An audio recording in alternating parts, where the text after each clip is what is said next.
तो आज फिर से हम जो देखिए गुप्त वंश पर जो है क्वेश्चन लेकर आए हैं। ठीक है, 15 क्वेश्चंस आज फिर से होंगे और 15 क्वेश्चन इससे पहले हमने किए हुए हैं गुप्त वंश पर। ठीक है, तो आइए शुरू करते हैं अपना लेक्चर। तो देखिए सबसे पहला सवाल है, देखिए गुप्त स्थापत्य कला का सर्वोत्कृष्ट मंदिर निम्न में से कौन है। ठीक है, गुप्त समय का जो है वो सर्वोत्कृष्ट मंदिर कौन सा है इन सब में से।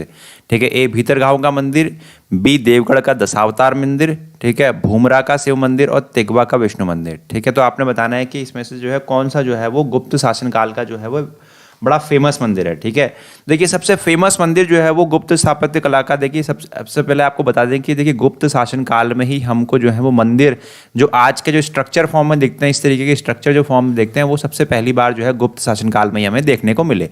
ठीक है, तो उसी दौरान जो है काफ़ी सारे मंदिरों का जो निर्माण होता है। तो ये सबसे फेमस मंदिर जो है अपने कौन सा, देवगढ़ का दशावतार मंदिर जो है वो काफ़ी फेमस है गुप्त शासनकाल में। ठीक है, ये आपको पता होना चाहिए कि सबसे फेमस जो है वो मंदिर है इसका गुप्त शासनकाल का। ठीक है, कई और मंदिर भी है लेकिन देवगढ़ का दशावतार मंदिर जो है काफ़ी फेमस है गुप्त शासनकाल का।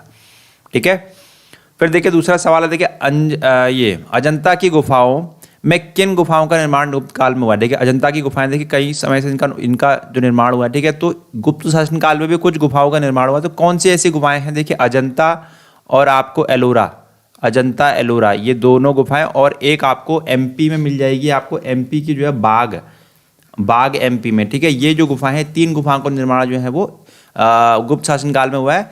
देखिए पहले से भी निर्माण हो रहा था लेकिन गुप्त शासनकाल में कौन कौन सी गुफाएं करते, अजंता एलोरा, कोई पूछे आपसे अजंता एलोरा और एमपी तीनों ही गुप्त शासनकाल में हुआ है इनका निर्माण। ठीक है, लेकिन पूरा नहीं हुआ है। तो ये कौन सी ऐसी गुफाएं हैं अजंता काल की जो गुप्त शासनकाल में हुई है, तो उसका जवाब आपको देना है। ठीक है, 14, 15, 16 नंबर की गुफाएं, 2, 3, 4, 16, 17, 19 या सभी गुफाओं का निर्माण जो है वो अजंता के समय, अजंता का जो है वो हुआ है गुप्त शासनकाल में। तो आपने बताना है कि सही जवाब इसका रहा। देखिए सेकंड क्वेश्चन है उसका सही जवाब देगा 16, 17 और 19वीं, 16, 17 और 19वीं जो है गुफाएं जो है उसका निर्माण जो है गुप्त शासनकाल में हुआ है। ठीक है, चलते हैं तीसरे सवाल की तरफ।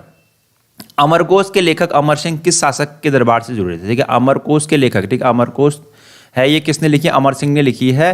ठीक, किसके दरबार से जुड़े हुए थे। ठीक है, आपने बताना समुद्रगुप्त, चंद्रगुप्त प्रथम, स्कंदगुप्त और चंद्रगुप्त द्वितीय। तो किसके शासनकाल में किसके जो है किस राजा के दरबार से जुड़े हुए थे, तो आपने बताना। ठीक है, तो सही जवाब इसका रहा देखिए चंद्रगुप्त द्वितीय। चंद्रगुप्त द्वितीय के क्या थे, ये दरबार से जुड़े हुए थे। देखिए उनके नवरत्नों में से एक थे, उनके नवरत्नों में से एक थे। मैंने आपको इनके नवरत्न जो है पिछले जो लेक्चर रहा है अपना, उसमें आपको इनके नवरत्न जो है मैंने बताया है 1 से लेकर 9 तक मैंने आपको इनके नवरत्न बताए हैं, तो वो आपको याद करना जरूरी है। तो अमर सिंह क्या थे, ये अमर सिंह क्या उनके नवरत्न में से एक हैं। ठीक है, चंद्रगुप्त द्वितीय के समय के रहे, चंद्रगुप्त द्वितीय के नवरत्न में से एक हैं ये अमर सिंह, जिन्होंने क्या लिखी है, अमरकोश नाम से किताब लिखी हुई है। ठीक है, फिर आगे बढ़ते हैं। देखिए गुप्त संवत 319 से 20 जो रहा को प्रारंभ करने का श्रेय किसे दिया जाता है। ठीक है, गुप्त संवत को प्रारंभ करने का श्रेय किसे जाता है, चंद्रगुप्त प्रथम, चंद्रगुप्त द्वितीय, समुद्रगुप्त और स्कंदगुप्त। ठीक है, तो सही जवाब इसका रहा, देखिए सही जवाब इसका चंद्रगुप्त फर्स्ट, चंद्रगुप्त प्रथम जो रहे उन्होंने क्या किया, गुप्त संवत की स्थापना की जो है वो प्रारंभ किया है इन्होंने। ठीक है, अभी आगे जुड़ा हुआ सवाल देखिए इसका क्यों की है, इस पे जुड़ा हुआ सवाल भी अभी आएगा। ठीक है, क्यों किया इन्होंने गुप्त संवत की स्थापना, ठीक है, तो उसका सवाल भी आएगा आप। ठीक है, अगला सवाल बढ़ते हैं। देखिए चंद्रगुप्त प्रथम ने गुप्त संवत का प्रारंभ किस उपलक्ष्य में किया, ये देखिए अगला सवाल यही रहा। देखिए किस उपलक्ष्य में किया था उन्होंने, अपने राज्यारोहण के समारोह के रूप में, शकों के उन्मूलन के उपलक्ष्य में, हूणों को परास्त करने के उपलक्ष्य में, या इनमें से कोई नहीं। ठीक है, तो देखिए आपको बता दें कि देखिए सही जवाब इसका है कि अपने राज्यारोहण के स्मारक के रूप में किए थे, राज्यारोहण हुआ उनका। ठीक है, ठीक है, तो उसके स्मारक के रूप में, उसकी याद में जो इन्होंने गुप्त संवत की स्थापना की, जो 319 से 320 का एडी का समय है। ठीक है, ये आपको पता होना चाहिए। देखिए शकों का उन्मूलन किसने किया, शकों का उन्मूलन करते हैं अपने चंद्रगुप्त द्वितीय, चंद्रगुप्त द्वितीय करते हैं शकों का उन्मूलन। ठीक है, चंद्रगुप्त द्वितीय जिसको हम विक्रमादित्य भी के नाम से भी जानते हैं। ठीक है, चंद्रगुप्त द्वितीय और विक्रमादित्य। और हूणों को परास्त करने में देखिए कुमारगुप्त और स्कंदगुप्त की भूमिका है, स्कंदगुप्त की भूमिका अंतिम में जो है वो सबसे लास्ट जो है अपने स्कंदगुप्त रहे, तो स्कंदगुप्त और कुमारगुप्त की भूमिका है हूणों को हराने में। ठीक है, तो सही जवाब इसका ए रहा।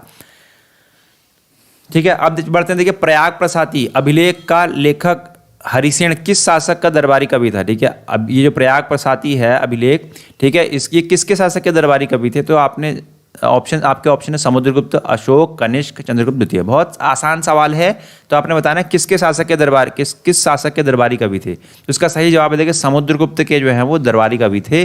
ठीक है, ये अपने हरिसेन जो है वो समुद्रगुप्त के दरबारी कवि थे। ठीक है, तो इन्होंने जो है प्रयाग प्रसादी जो जो अपने इलाहाबाद का जो इंस्क्रिप्शन है उसके बारे में जो है उस पर इनकी जीत के बारे में लिखा हुआ है। किसने? हरिसेन ने लिखा हुआ है।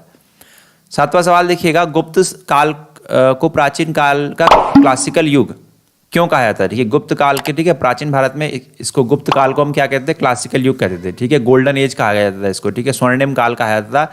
स्वर्णिम काल क्यों कहा जाता था? तो ये बताना आपने, स्वर्णिम काल क्यों कहा जाता था। देखिए, व्यापार में अभूतपूर्व प्रगति के कारण, कला व साहित्य के क्षेत्र में अपने चरमोत्कर्ष पर पहुंचने के कारण, प्रचुर मात्रा में स्वर्ण सिक्के चलाए जाने के कारण, डी उपयुक्त सभी के कारण। ठीक है, तो आपने बताना देखिए कि क्या है इसका सही आंसर।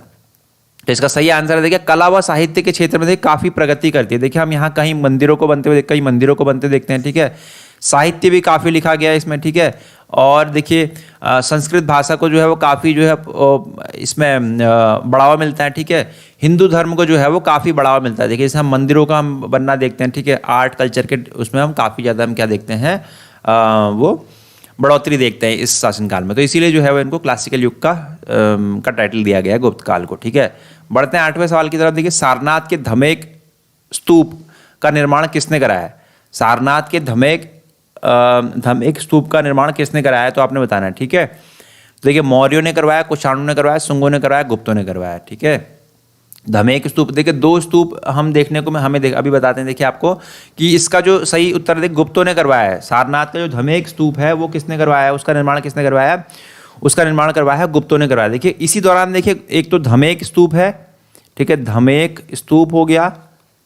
ठीक है, और आपको मिल जाएंगे देखिए ये सारनाथ में है। ठीक है, ये कहाँ है? सारनाथ में है, क्वेश्चन में भी लिखा हुआ है आपका। ठीक है, फिर देखिए एक मीरपुर खास सिंध में, मीरपुर खास सिंध में भी एक स्तूप बना हुआ है। ठीक है, इसी काल का गुप्त शासन काल का। ठीक है, अच्छा, और हाँ, और एक आपको रत्नागिरी उड़ीसा में मिल जाएगा।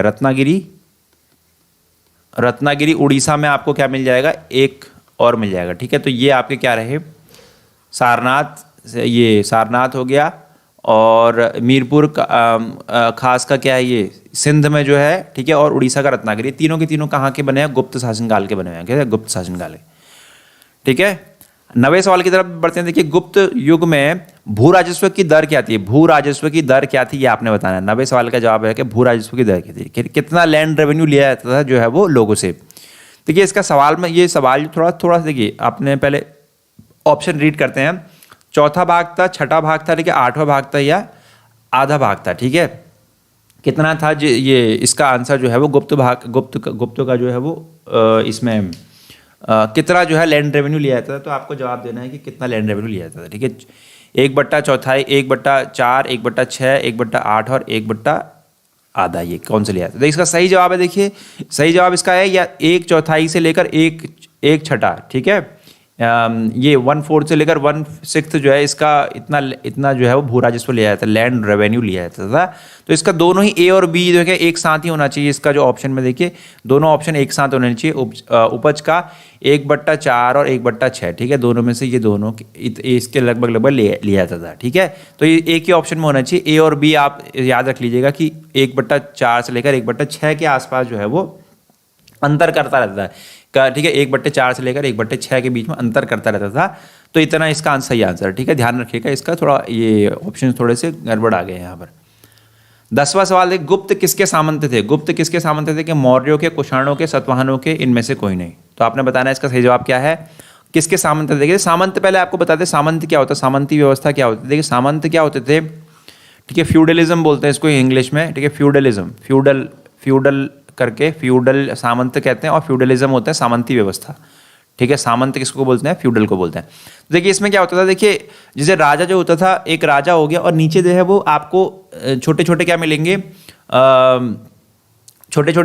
आपको, जैसे जमींदार हो जाएंगे। ठीक है, ये क्या करते, बड़े एक लैंड को क्या करते, ओन करते, लैंड को ओन करेंगे। ठीक है, जमीन इनके पास रहती है, तो ये क्या करते, इस क्षेत्र में इन्हीं का जो है वो इन्हीं का शासन चलता है, मान लीजिए। ठीक है, ये जमींदार होंगे, राजा है, राजा चला रहा है, सेंट्रल जो है वो राजा के पास अथॉरिटी है, लेकिन एक क्या है उनके पास बाकी जो अपने जिलों में, ठीक है, वहाँ पर क्या, जैसे मान लीजिए जमींदार है, तो जमींदार के पास क्या लैंड है, ठीक है, और इस लैंड का मालिक यही है जमींदार, और इसी का शासन चल रहा है इसमें, ठीक है, सारे नियम भी जो है वो इस जमींदार के चल रहे हैं, ठीक है। तो यहाँ पर जो है वो ये जो व्यवस्था कहते हैं इसको, जहाँ पर जो है वो छोटे छोटे ऐसे आपको क्या मिल जाएंगे, यहाँ पर क्या है जमींदार, ये कह सकते हैं इनकी क्या, लेकिन इनकी शासन व्यवस्था चलती हुई दिखेगी आपको, ठीक है। तो राजा यहाँ पर क्या हो जाता है, थोड़ा कमजोर हो जाता है फिर इस व्यवस्था में, ठीक है। तो ऐसी व्यवस्था क्या होती है, ऐसी व्यवस्था सामंती व्यवस्था होती है, और इनको क्या कहते हैं जमींदार, जैसे ऐसे जमींदार जो हैं वो ऐसे लोग जो है वो बिल्कुल पावरफुल होते हैं अपने क्षेत्र में, और इनका क्या है यहीं पर इनका राज चलता है, ठीक है। राजा की थोड़ी कम ही सुनी जाती है फिर इन क्षेत्रों में, ठीक है, इन्हीं का राज चल रहा है यहाँ पर, ठीक है। तो क्या है इन्हीं को कहते हैं हम, क्या कहते हैं, सामंत कहते हैं। तो जो अपने गुप्त थे वो किसके सामंत थे, गुप्त इनके शासन काल के सामंत थे, वो थे कुषाणों के, थे कुषाणों के सामंत थे वो, ठीक है। ऐसे ही इस तरीके से क्या हुआ है वो रूल किया करते थे। 10th का जो है बी, कुषाण के सामंत थे वो, ठीक है। 11वां सवाल रहा आपके लिए, देखिए कालिदास द्वारा रचित मालविका अग्निमित्र नाटक का नायक कौन था। देखिए पुष्यमित्र शुंग, गौतमी पुत्र सतकर्णी, अग्निमित्र और चंद्रगुप्त द्वितीय, ठीक है। मालविका अग्निमित्र, ठीक, कालिदास द्वारा लिखा गया है, ये आपको पता होना चाहिए, ठीक है। और इसका जो नायक कौन था, तो उसका जवाब है अग्निमित्र, ठीक है। अग्निमित्र जो है वो आपको बता दे पुष्यमित्र शुंग, पुष्यमित्र शुंग जो है वो, पुष्यमित्र शुंग जो हमने पढ़ा था शुंग वंश, उसके संस्थापक जो थे पुष्यमित्र शुंग थे, उनका बेटा है अग्निमित्र।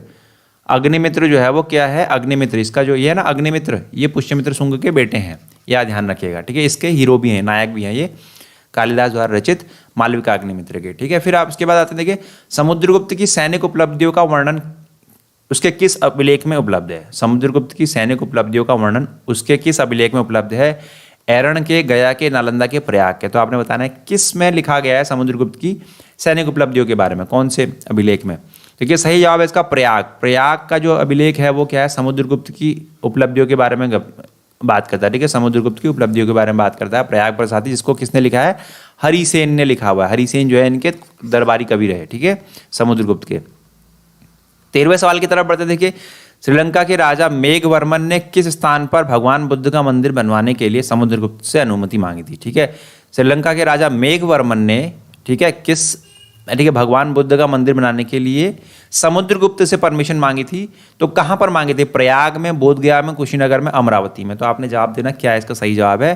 तो देखिए इसका सही जवाब है आपके पास, देखिए वो है बोधगया। बोधगया के लिए परमिशन मांगी थी किसने, मेघवर्मन ने, जो क्या है श्रीलंका का राजा था, और समुद्रगुप्त के से परमिशन मांगी। तो आपको सवाल कई तरीके से पूछा जाता है, आपको पता होना चाहिए कि मेघवर्मन ने, जो श्रीलंका का राजा था, उसने किससे परमिशन मांगी थी, समुद्रगुप्त से परमिशन मांगी थी भगवान बुद्ध का मंदिर बनाने के लिए, ठीक है। तीनों यहाँ पर चीजें पता होनी चाहिए। भगवान बुद्ध का मंदिर बनाने के लिए मेघवर्मन ने मांगी थी, समुद्रगुप्त से मांगी थी, और कहाँ के लिए मांगी थी, बोधगया के लिए, ठीक है। तो कई तरीके से सवाल पूछा जा सकता है आपसे।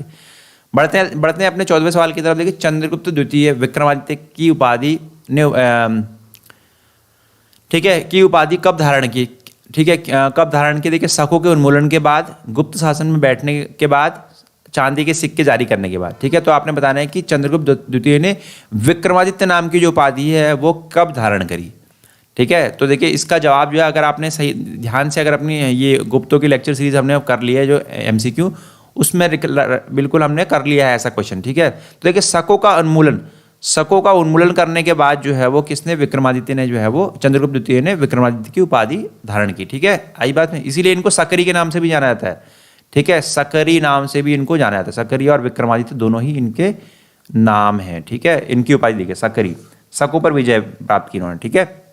तो 14वें का जो है वो शकों पर उन्मूलन के बाद। फिर 15वें सवाल है, देखिए फाहियान और ह्वेनसांग को किनके राज्यों में देखा गया, ठीक है। चंद्रगुप्त मौर्य और हर्ष क्रमशः, हर्ष एवं चंद्रगुप्त विक्रमादित्य क्रमशः, चंद्रगुप्त विक्रमादित्य एवं कृष्णदेव राय क्रमशः, ठीक है, चंद्रगुप्त विक्रमादित्य एवं हर्षवर्धन क्रमशः, ठीक है। तो आपने बताना है कि किसके जो है वो शासनकाल में फाहियान और ह्वेनसांग, ठीक है, ह्वेनसांग, ठीक है, दोनों क्या हैं, चीनी यात्री हैं, ये आपको पता होना चाहिए। और किसके शासनकाल में आए हैं, दोनों के दोनों, ठीक है, फाहियान, ह्वेनसांग। तो सही जवाब इसका देखिएगा, ये ए जो है वो सही जवाब है। ए जो है वो सॉरी